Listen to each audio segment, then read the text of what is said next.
सुप्रभात छात्र छात्री। आज आम फला ज्ञान विषय अध्ययन करवा।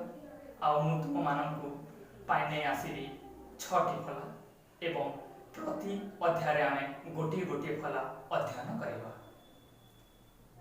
य फला विषय आम अध्ययन करवा, र फला विषय अध्ययन करवा, ल फला विषय अध्ययन करवा, व फला विषय अध्ययन करवा, न फला विषय अध्ययन करवा, म फला विषय अध्ययन करवा। तो आज आम प्रथम अध्याय य फला विषय अध्ययन करवा।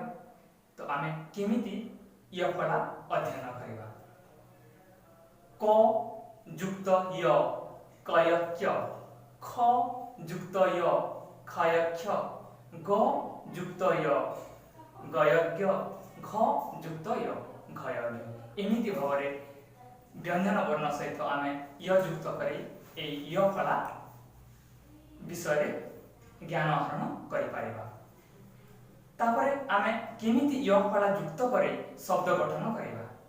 शब्द गुड़िक हेउछि मनुष्य, विद्यालय, शଯ୍या, शस्य। ठीक एभली भाव तुम माने शब्द गठन करिपारिबो।